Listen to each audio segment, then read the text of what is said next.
ជំរាបសួរប្រិយមិត្តស្វាគមន៍សម្រាប់ការទស្សនាវីដេអូនេះបាទជួបជាមួយខ្ញុំថ្ងៃនេះខ្ញុំបង្ហាញអំពីរបៀបបង្កើត Samsung account នៅលើទូរស័ព្ទប្រភេទ Android បាទវិធីដែលយើងបង្កើត Samsung account មានពីរយ៉ាងយើងអាចបង្កើតជាមួយនឹង email ណាមួយដើម្បីធានា Samsung account ឬមួយក៏យើងបង្កើតជាមួយនឹង Facebook តែម្ដងតែថ្ងៃនេះខ្ញុំបង្ហាញប្រិយមិត្តអំពីរបៀបបង្កើតជាមួយនឹង Facebook ដែលជាវិធីងាយៗចំណាយពេលខ្លីល្មមគឺយើងអាចបង្កើត Samsung account បានមួយតែម្ដងបាទយើងត្រូវ download Facebook app ហើយនឹង login Facebook app យើងឲ្យហើយចំពោះ Facebook របស់យើងគឺយើងត្រូវដឹងថាតើ Facebook របស់យើងនឹង email Facebook របស់យើងនឹងគឺជា email អីគេអញ្ចឹងយើងចូលមកកាន់ Facebook របស់យើងដើម្បីមកមើល email Facebook របស់យើងសិនជួនកាលអ្នកខ្លះក៏អត់ដឹងថា email Facebook គាត់ហ្នឹងជា email អីគេអញ្ចឹងយើងពិបាកនៅពេលដែលយើងបង្កើត Samsung account បានហើយយើងអត់ដឹងថា Samsung account របស់យើងនេះ email អីទៀតពីព្រោះកាលណាដែលយើងបង្កើត Samsung account នៅពេលនេះគឺយើងបង្កើតទៅតាម Facebook នេះឯងអញ្ចឹងយើងចូលមកកាន់ Facebook របស់យើងចូលមក account setting ចូលមក general យើងមើលនៅកន្លែង email នេះអញ្ចឹង email Facebook របស់យើងគឺអញ្ចឹងយើងបង្កើត Samsung account ឲ្យដូចទៅតាម email Facebook ហ្នឹងយើងបិទ Facebook យើងសិនបន្តមកទៀតយើងចូលមកកាន់ setting យើងចូលមក setting ស្វែងរកឲ្យឃើញពាក្យថា account យើងចូលទៅពាក្យថា account បន្តមកទៀតយើងចូលមកពាក្យថា add account ហើយយើងចូលមកពាក្យថា Samsung account បន្តមកទៀតយើងចូលមកពាក្យថា create account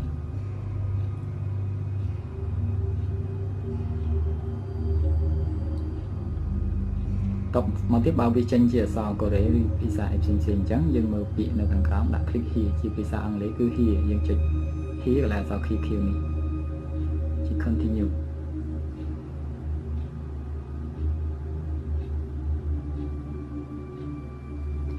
បាទបន្តមកទៀតវានឹងមាន Facebook នៅខាងលើ icon Facebook ហើយវានឹង load ពាក្យ email ជាប់មកអញ្ចឹងបើសិនជាវា load មកក៏ load បើសិនជាវាមិន load មកទេក៏យើងមិនអីដែរកន្លែងហ្នឹងយើងចុចនៅកន្លែងរូប logo Facebook គឺ use your account Facebook info យើងចុចម្ដងនេះបន្តមកទៀតវាឲ្យយើង login account Facebook យើងហ្នឹងអញ្ចឹងយើងបញ្ចូលមក Facebook របស់យើងជាស្អីគេបាទយើង login ជាមួយនឹង account Facebook របស់យើងចុច login ហើយ continue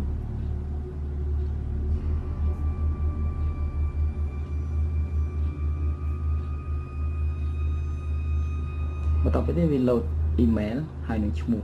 របស់យើងគ្រាន់តែបញ្ជាក់ password នៅកន្លែងនេះ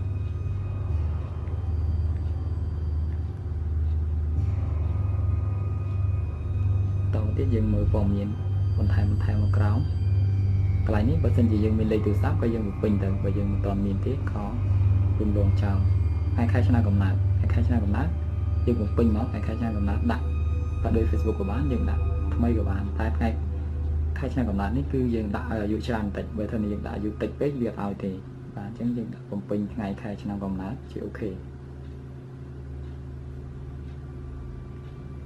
រួចរាល់អស់ហើយយើងចុច next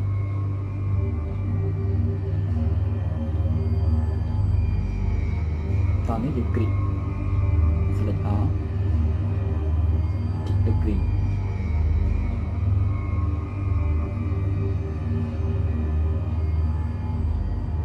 confirm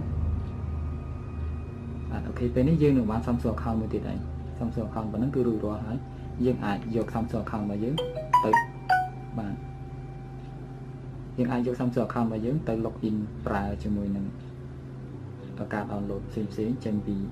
Samsung account ឬក៏ដើម្បី find ស្វែងរកទូរស័ព្ទរបស់យើងតាមរយៈ Samsung account នេះបានហើយបាទអរគុណសម្រាប់ការទស្សនា